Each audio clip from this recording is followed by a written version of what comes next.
Would Air France 447 have had the same disaster if this cockpit were a Boeing instead of an Airbus? I think it would have been much less likely to happen in a Boeing because the control wheels are large, they're obvious. I think it could hardly have been missed.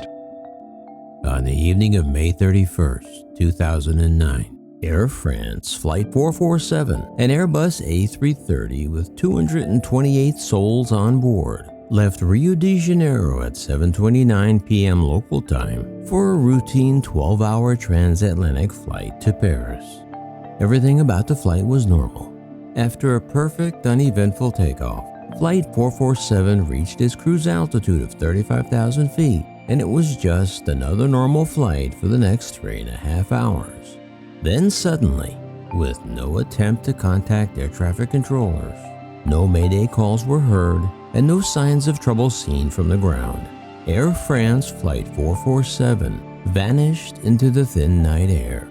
Several days later, while the Brazilian and U.S. navies were searching the waters off the coast of Brazil, all they found were some small pieces of Flight 447 along with a few bodies floating in the Atlantic. Still, it would take over 2 years to locate the wreckage and retrieve the flight recorders from the bottom of the ocean. But when they did, and listened to the cockpit voice recorders and analyzed the data, what they discovered would shock the aviation world and the Airbus Corporation most of all. The tragic story of man versus machine is next on Maximus.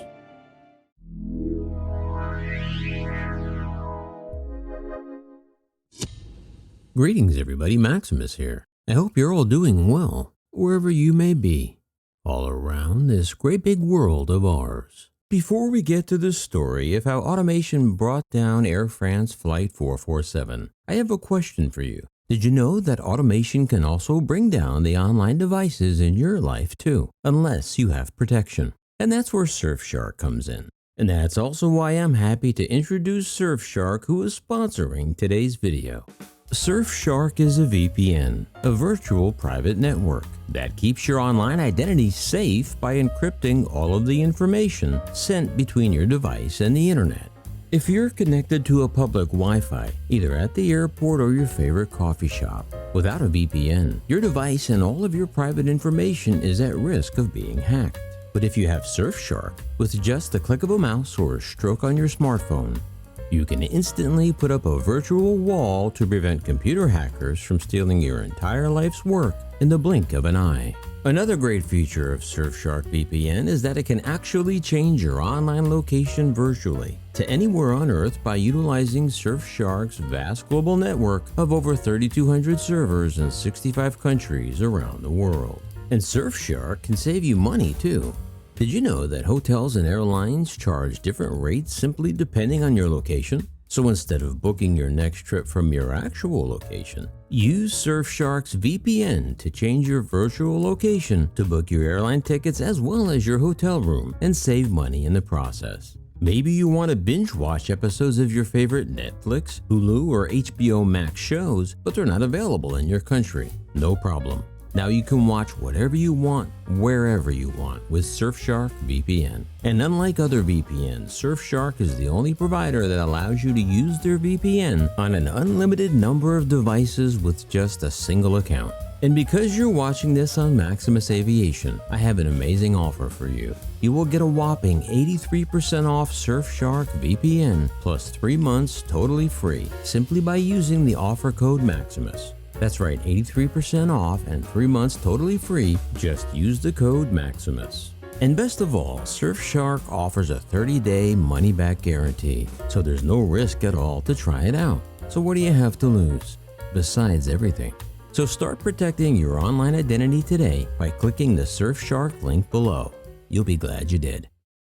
In the early 1970s, Airbus's goal was to design the safest plane in the world. A plane where a pilot's skill wouldn't really matter.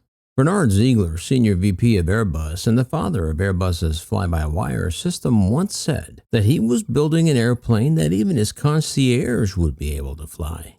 For those of you that don't know what a concierge is, it's like a butler. Personally, if I were a pilot, I would have been offended by that statement. But I guess the point he was trying to make is that the Airbus would be able to virtually fly itself, making the pilot more of a monitor than an aviator. So unlike most modern commercial aircraft, the pilot in the Airbus doesn't actually fly the aircraft, as much as he or she tells the aircraft what they would like it to do, through digital inputs from the SideStick as opposed to a yoke. Then the computer takes the pilot's suggestion and implements it, guided by a predetermined complex set of computer laws. Whereas on a more standard yoke system like that on a Boeing, the yoke is attached by actual cables and pulleys to the ailerons, where the pilot is actually flying the plane, not the computer. Of course, the Boeing 777 and 787 are now fly-by-wire, but still use the left and right chair connected flight yokes instead of a SideStick. Another safety feature of fly-by-wire is that it prevents the pilot from commanding unsafe inputs outside of the predetermined set of laws, so that if the pilot's input is dangerous, overzealous, or just plain stupid, the predetermined laws won't allow the aircraft to fly outside of that envelope. Conversely, on traditional aircraft like a Boeing, if the pilot is having a bad day, then everybody on the plane is going to have a bad day too. So on an Airbus, for example, if the plane is in what Airbus calls normal law, it's impossible for a pilot to intentionally put an aircraft into an aerodynamic stall, because the fly-by-wire system makes that virtually impossible as long as the system is activated. However, there is one major drawback to the ultra-safe Airbus fly-by-wire system, and that is the lack of feedback. Because the SideStick is basically just a spring-loaded switch, you can't actually feel what the plane is doing, unlike that of the traditional yoke system. But more importantly, on an Airbus, only one pilot can command the plane at a time. And even more importantly, unlike the traditional yoke system where both pilots can physically see what commands the plane has been given, since the SideSticks aren't connected physically or electronically, unless one pilot is looking directly at the other pilot's hands, they can't see how he or she is manipulating the SideStick. Yes, there are some small left and right indicator lights on the dash in front of them, but as for any physical feel or simultaneous movement on the other SideStick, there is no visual reference. And unlike the autopilot, the fly-by-wire system cannot be deactivated by a pilot, kind of like Hal from 2001: A Space Odyssey. Open the pod bay doors, Hal. I'm sorry, Dave. I'm afraid I can't do that. What's the problem? But, and this is a big but, as with Hal, the fly-by-wire system can indeed turn itself off, and that's exactly what happened on Air France Flight 447. On May 31, 2009, an Air France A330 Flight 447 with 228 people on board was en route from Rio de Janeiro, Brazil to Paris, France. This transatlantic flight is about 12 hours long and can be treacherous due to tropical thunderstorms aircraft often encounter as they cross the equator at the tropical convergence zone. Additionally, in this area of the Atlantic, you are too far from land to have any radio contact with anybody on the ground. A few hours into the flight, it was 58-year-old Captain Marc Dubois' scheduled rest period. So he left the A330 in the hands of 37-year-old First Officer David Robert and the very inexperienced First Officer 32-year-old Pierre Bonin. Just as they crossed the equator around 2 a.m., they encountered heavy thunderstorms with hail and ice. It was then that the autopilot suddenly disconnected. The loud alarm startled the crew, especially the young co-pilot Bonin. But now it was the less experienced Bonin that took control of the aircraft, not the more experienced First Officer Robert. Yet, for whatever reason, Robert didn't say anything, effectively now becoming co-pilot. But what the men didn't know was that the pitot tubes had frozen over. And even though they are heated, for now the pitot tubes would remain frozen and the cockpit lost all airspeed indicators. Still, for an experienced pilot, this shouldn't have been a problem, because there was no emergency. In the year leading up to the crash, Airbus had had a few incidents similar to this, where pitot tubes had frozen up, but they were all cleared within less than a minute. Airlines were instructed to replace the pitot tubes on over 200 Airbus aircraft, but most didn't do this until after Flight 447. Still, all Bonan had to do was maintain level flight until the pitot tube heaters melted the ice away, and they could have continued on their way. But for reasons that have dumbfounded pilots and aviation experts for years, Bonan suddenly pulled all the way back on his side stick. There was no reason at all to do what he did. Some have likened it to him basically crawling into a fetal position type of response. But in the thin air at 35,000 feet, by pulling back on the side stick, Bonan put the A330 into a steep climb, which caused the plane to lose speed, which, especially in the thin air of that altitude, there was only one thing that could happen, and it did. Bonan stalled the aircraft. Remember when I said the pilots couldn't turn off the fly-by-wire system, only the plane's computers could do that?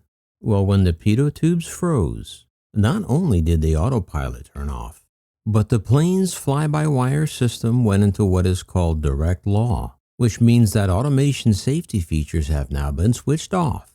And probably for the first time in his young Airbus career, Bonan was actually piloting an Airbus without computer assistance. Now suddenly the cockpit is a cacophony of stall warnings. Shockingly, both men had no clue why this was even happening. It was dark with no moon, and they couldn't tell the difference between the sky and the sea. Still, both men amazingly had no clue they were climbing up to 40,000 feet. But another unbelievable reason that may explain why they didn't feel that they were climbing was because although the Airbus had angle of attack sensors, that information was only relayed to the computer, but the cockpit wasn't equipped with any visual angle of attack warnings to alert the pilots. I tried to research since this incident if Airbus added the visual angle of attack to their flight deck. I couldn't find anything. If any of you Airbus experts know, please let me know down below. So now with the stall warnings going off 72 times in total, investigators would find out neither pilot ever acknowledged the stall warnings and seemed puzzled that they were even sounding. The A330 was now in a nose-up, belly-flop free fall from 40,000 feet, and neither man could figure out why. Meanwhile, the more experienced Robert in the left seat, in full panic mode now, is trying to wring the captain awake in his rest area. After about a minute, the captain came up to the flight deck and said, "What the hell are you doing?" Both men said, "We don't know. How is that possible?" Yet it was.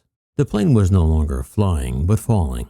But even when they realized the plane's nose was pitched up towards the stars and they were hurtling towards the ocean at 10,000 feet per minute, yet all three pilots couldn't figure out what was wrong. And yet they still could have pulled out of the stall. But amazingly, the crew thought they were overspeeding and thought they couldn't pull out of the stall for fear of breaking the plane apart, so they didn't even try. So at this point, it's easy to see, if a pilot is simply a button pusher and not an aviator, over time, they will have no actual flying experience to draw from when they need it most. And this was that time. But at just about 9,000 feet above the water when it was too late, the younger pilot flying, Bonan, explained in exasperation, "I don't understand what's going on. I was pulling back on the stick this whole time." And that's when the captain finally realized what the problem was and said, "No, you should be dropping the nose." And Robert said, "Give it to me." But it was too late. All on board perished. I can see many of you feverishly typing in the comments section as you formulate colorful descriptions of me. Maximus, you idiot. It wasn't the plane. It was the pilot's fault. And you are 100% correct. And indeed, the cause of the crash was ruled pilot error with the frozen pitot tubes as a contributing factor. And this is where I'm going to tie it all together, because if the co-pilot not flying was able to visually see or physically feel that the stick was pulled back, even with all the bells and whistles on the fly-by-wire Airbus, 228 people would still be alive. And no matter how much Airbus or others would try and rationalize this accident, if those side sticks were connected, this accident never would have happened. And why Airbus continues to have their side sticks still separate from each other, I don't understand. Especially if Airbus wants their aircraft to be the safest in the sky. Because the technology does exist. Take Gulfstream, for example. They've had flight yoke since the company started building aircraft. But before they made the move to fly-by-wire, They wanted to make sure they could integrate both the left and right seat pilots for flight deck continuity. So the technology is out there. And of course, Airbus must know about this. But I imagine it's about cost saving. But yes, for the most part, Airbus has made flying safer to be sure. But the problem is they are making the pilots dangerous. And maybe that's the point. It's not that I'm trying to pick on Airbus, but they are leading the charge to the pilotless cockpit. And maybe if you can prove the pilot is the weakest link in the aviation safety chain, maybe the commercial aviation pilot is on the way out. But I, for one, will never fly in a plane without real aviators on the flight deck. Well, that's what I think. How about you? Let me know down below. Hey, real quick, I'd like to give a shout out to my brother Marco for appearing in this video today. Did you catch him? If you did, let me know where you saw him. And on your way out, please be sure to like, subscribe, share, and ring the bell. And remember, leave the rubber on the runway and your troubles on the ground. And I will see you next time in the air. Yeah, this Maximus.